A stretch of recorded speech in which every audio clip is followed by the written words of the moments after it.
तो माना कि ये पूरी धरती तो समाजवादी आंदोलन की धरती रही, ये समाजवादी आंदोलन की धरती रही है। और मेरे देश के मूल निवासी लोगों, समाजवादी आंदोलन का नारा क्या था? मिटे गरीबी और अमीरी, मिटे चाकरी और मजबूरी। समाजवाद का नारा क्या था? 100 से कम न 1000 से ज्यादा, समाजवाद का यही तकाजा।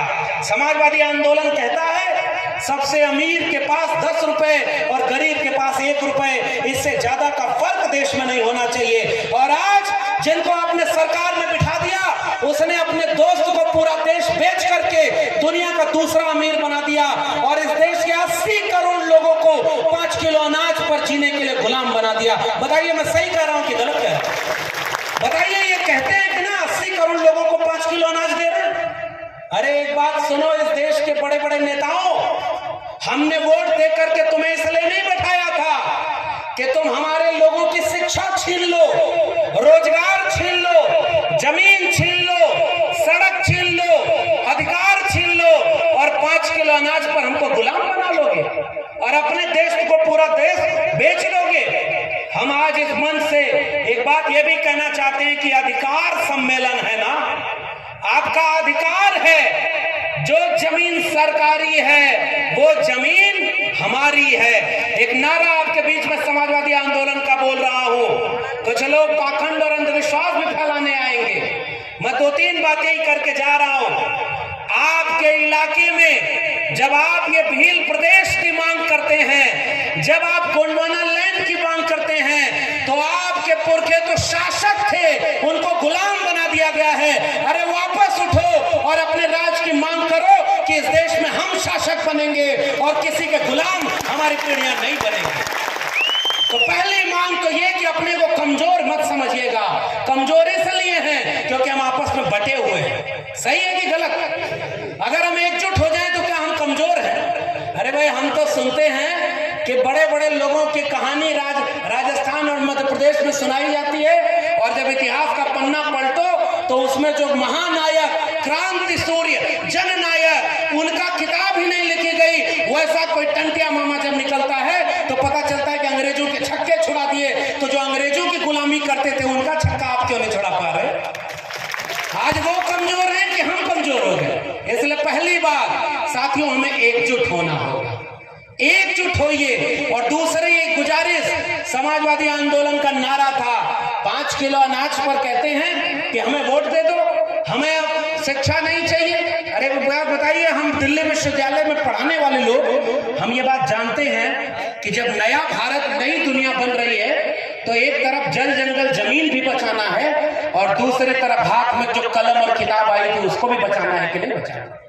अगर कलम और किताब नहीं बचा पाए, अगर स्कूल और विश्वविद्यालय नहीं बचा पाए, तो अचानक कोई पाखंडी आएगा और आपको पाखंड में उठा ले जाएगा और कहेगा हम 5 किलो अनाज दे रहे हैं, आप हमको वोट दे दीजिए। तो कोई हमारे, देखो मध्य प्रदेश के लोगों, मध्य प्रदेश में कोई फेक मामा अगर मुख्यमंत्री बन के बैठ जाए तो उसको पहचान लेना कि 20 साल में उस मामा ने, मुख्यमंत्री ने किसको मामा बनाया है और ऐसे मुख्यमंत्री को उखाड़ फेंकने का काम आपको करना होगा। क्योंकि वो मामा जिस सरकार और जिस विचारधारा से इस मुख्यमंत्री की कुर्सी पर बैठा है, जो एक आदिवासी के ऊपर पेशाब करने वाले प्रदेश को हमारे सामने रखा, वो मामा उस पॉलिटिकल पार्टी का एजेंट है जिसके लोगों ने मणिपुर में हमारी माता और बहनों को नंगा करके घुमा दिया। इसलिए हम इसकी कुर्सी को उखाड़ कर फेंकना चाहते हैं। ये मणिपुर में जब हमारे घर की माताएं और बहनें नंगी करके घुमाई गई तो क्या इस देश के प्रधानमंत्री को उस रात को रोना आया होगा कि चैन से सोया होगा? आप बताओ। उसने एक बयान दिया क्या? मणिपुर में आग लगी है और हमारे लोगों को मारा जा रहा है और यह देश का प्रधानमंत्री दुनिया के सामने अपनी चमका रहा है चेहरा ताकि अगले चुनाव में जीत जाए। कब पहचानेंगे आप कि आज भी भारत की आजादी के बाद 75 साल बाद कैसे हिम्मत हो गई एक सामंतवादी की कि हमारे लोगों के चेहरे पर पेशाब करे और मणिपुर में हमारी माताओं को नंगा घुमाए? ये इसलिए हुआ क्योंकि हमारे आपके बीच के लोग उनके साथ खड़े हैं। अगर अपने लोगों को हम वहां से इधर बुला ले आए तो देखो भील प्रदेश क्या, ये पूरा भारत SC ST OBC के लोगों का भारत बन जाएगा और कोई आपके बच्चों को गुलाम करने वाला नहीं। पहचानिए इस मामा को, जो उस पॉलिटिकल पार्टी का मामा है, जिस पॉलिटिकल पार्टी का नेता लोग कहता है कि अगर 2024 में हम जीत गए तो इस देश का संविधान बदल देंगे और इसे हिंदू राष्ट्र बना देंगे। बताओ, आपको हिंदू राष्ट्र चाहिए क्या? आपको हिंदू राष्ट्र चाहिए क्या? आप भारत के संविधान को बदलने देना चाहते हैं क्या? आप भारत के संविधान को बदलने देने वालों को वोट देंगे क्या? अरे पहचान लो, चाहे मामा हो चाहे फूफा, इस बार ऐसी पिराई करो कि संविधान बदलने वालों की कुर्सी ही बदल जाए, तब जाकर के आपकी बात समझ में आएगी। ये मामा इस भरम में है कि आदिवासी उसे अपना मामा मानेंगे। अरे मामा, आदिवासियों के देखो कितने मामा हैं, टंटिया भील मामा और मामा बालेश्वर दयाल। हमें ओरिजिनल मामा चाहिए, हमें कोई फेक मामा यहाँ पर नहीं चाहिए। इसका संकल्प लेकर के यहाँ से जाइएगा। और मैं जाते जाते गुजारिश कर रहा हूं मेरे भाइयों बहनों, आदिवासी मूल निवासी है। आज तक इस देश का प्रधानमंत्री कोई आदिवासी क्यों नहीं बना? आपको भरमाया जाता है कि देखो हमने पहली महिला आदिवासी को राष्ट्रपति बना दिया। हम सम्मान करते हैं, हमारे घर के बुजुर्ग हैं, हम सम्मान करते हैं कि हाँ पहली बार इस देश में कोई राष्ट्रपति आदिवासी महिला बनी है। लेकिन हम उस दिन अफसोस करते हैं, रोते हैं जब मणिपुर पर हमारी आदिवासी महिला राष्ट्रपति महोदया की भी जबान नहीं खुलती है। तब हम सोचते हैं कि हमें ऐसा आदिवासी, ऐसा दलित, ऐसा पिछड़ा नहीं चाहिए जो संविधान विरोधियों के खामोश हो जाए और चुपचाप हमारे लोगों को अन्याय और अत्याचार होता हुआ देखे। क्या आपको ऐसा लोग चाहिए क्या? भाई, आपके टिकट पर कितनी सीटें आरक्षित हैं आदिवासियों की? और जितने लोग जा रहे हैं, एक बात बताइए, मध्य प्रदेश में जितना आपको हक चाहिए उतना मिला क्या? इस देश के OBC को भी मैं जाकर समझाता हूं और फिर इसी मध्य प्रदेश में अगले कुछ दिन में आने वाला हूं। और मैं जरा OBC लोगों से भी आपके मंच पर बस बता रहा हूं, जैसे आप लड़ाई लड़ रहे हैं वैसे मैं OBC के बीच जाकर के ये कहूंगा कि इस देश का मूल निवासी आदिवासी अपने तमाम संगठनों को एक करके जब इस देश में लड़ाई लड़ता है कि हमें बिकाऊ लोग नहीं चाहिए, हमें टिकाऊ लोग चाहिए जिसको हम सांसद और विधायक बना करके वहां तक भेजेंगे।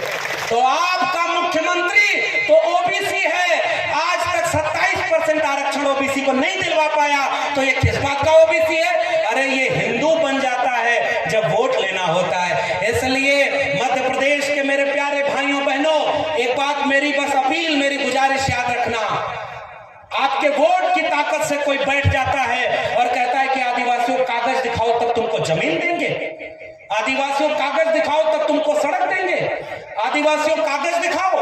हम तो कह रहे हैं, अरे प्रधानमंत्री तुम पहले अपनी डिग्री दिखाओ कि किस विषय में तुम पास हुए थे। अपनी डिग्री तुम नहीं दिखाते और इस देश के मूल निवासी, इस देश के आदिवासी लोगों से कहते हो कागज दिखाओ।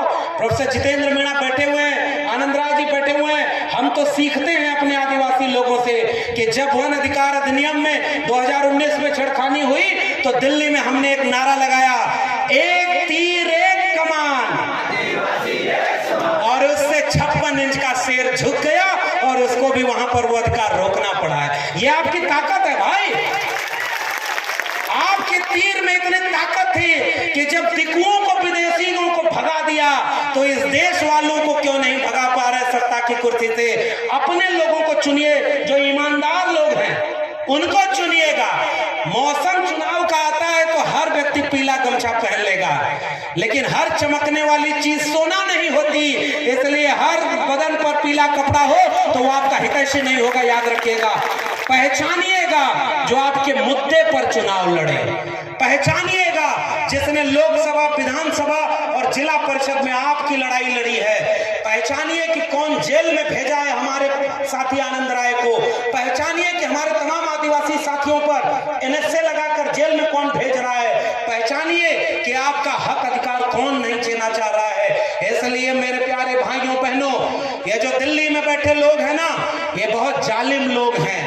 ये पूंजीपतियों को आपकी जमीन बेच रहे हैं, पूंजीपतियों को सरकारी शिक्षा बेच रहे हैं, पूंजीपतियों के हाथों में पूरा देश बेच रहे हैं और हमको और आपको कहते हैं कि हम तुमको 5 किलो अनाज तो दे रहे हैं।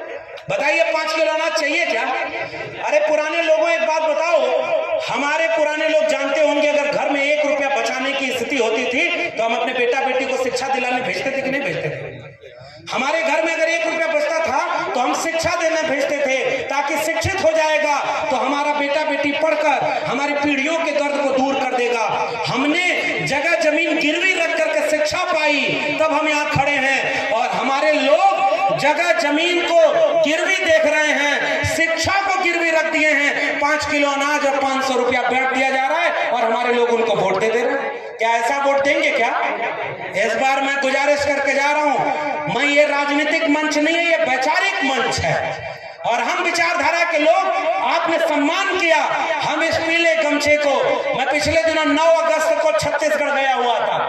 आदिवासी समाज के लोगों ने पीले गमछे को मेरे सर पर बांधा और एक बात कही कि जानते हैं प्रोफेसर साहब, ये केवल गमछा कपड़े का टुकड़ा नहीं है, हम जिसके सर पर बांधते हैं उसको एक जिम्मेदारी सौंपते हैं कि हम तुम्हारा सम्मान कर रहे हैं, तो तुम जहां भी रहना हमारे हक अधिकार की लड़ाई को लड़ते रहना। मैं उनसे भी वादा करके आया और आपसे भी एक वादा करके जा रहा हूं। हम बहुत छोटे लोग हैं, हमारे बहुत बड़े महानायक यहाँ पर हुए हैं। मैंने जब कहानी सुनी बालेश्वर दयाल जी की, कैसे कैसे उन्होंने लड़ाई लड़ी, कैसे इस देश और दुनिया को समाजवादी आंदोलन में जोड़ना सिखाया, कैसे टंटिया मामा ने लड़ाई लड़ी, तो हम तो कुछ नहीं लड़ रहे, लेकिन ये जो आपने सम्मान दिया है, इस सम्मान को अपने माथे पर लेकर जा रहे हैं। जब भी दिल्ली में बोलने का मौका मिलेगा, हम ये बात कहेंगे कि इस देश के आदिवासी को जो भी उसकी जल जंगल जमीन छेड़ने का काम करेगा, उनकी पहचान पर हमला करेगा, हम उनके खिलाफ खड़े होंगे और अपने आदिवासियों के साथ कोई अन्याय नहीं होने देंगे। इस बात का वादा आपसे करके जा रहे हैं और आपसे केवल एक गुजारिश करके जा रहे हैं, जितना दिया है इस संविधान ने दिया है, किसी धर्म ने नहीं दिया, किसी भगवान ने नहीं दिया। हमारा भगवान हमारी प्रकृति है और हमारे लिए कोई अधिकार और किताब है तो भारत का संविधान है। इसलिए एक गुजारिश इस देश के लोगों, दिल्ली वाले साजिश कर रहे हैं कि संविधान बदल देंगे, क्या 2024 में आप उनको सत्ता में आने देंगे क्या जो भारत के संविधान को बदलना चाह रहे? एक बार जोर से आप उठा के बताइए, क्या संविधान बदलने देंगे? क्या संविधान बदलने देंगे उनको? क्या उनको वापस वोट देकर दिल्ली में बैठाएंगे क्या? बाकी किसी को चुन लीजिएगा, उसको मत चुनिएगा जो आपका संविधान को बदलकर आपके बच्चों को पीढ़ी दर पीढ़ी गुलाम बनाने वाला है। इसलिए जाते जाते बस एक बार, अबुआ देशों अबुआ राज, बिरसा मुंडा का जो अधूरा सपना है कि इस पे हमारा राज होना चाहिए, इसमें जयपाल सिंह मुंडा का जो अधूरा सपना है, बाबा साहब डॉक्टर भीमराव अंबेडकर का जो अधूरा सपना है, डॉक्टर राम मनोहर लोहिया का जो अधूरा सपना है, मामा बालेश्वर दयाल जी का जो अधूरा सपना है, हम मिलकर एकजुट होकर उस सपने को पूरा करने के लिए लड़ेंगे और लड़ेंगे, जीतेंगे। जय भीम, जय मंडल, इंकलाब जिंदाबाद, उल गुलाम जिंदाबाद, संविधान जिंदाबाद। बहुत बहुत धन्यवाद। ये थे प्रोफेसर लक्ष्मण यादव साहब। आप लोग से फिर से मैं निवेदन करना चाहूंगा।